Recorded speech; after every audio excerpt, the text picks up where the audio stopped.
కలుగుచునని మనం ఎరిగిన ఎడల మన మాయను వేడుకొనినవి మనకు కలిగినవని ఎరుగుదము. అదేనండి, అంటే ఆయన చిత్తానుసారంగా మనం అడగాలంటే.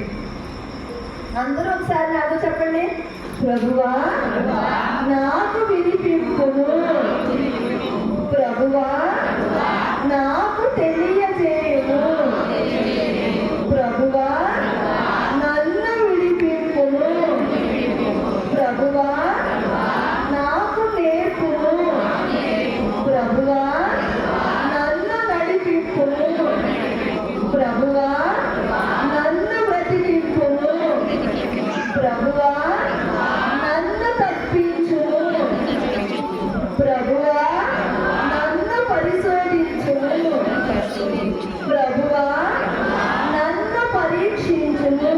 హల్లెలూయా, హల్లెలూయా. మరొకసారి నాతో చెప్పండి, ప్రభువా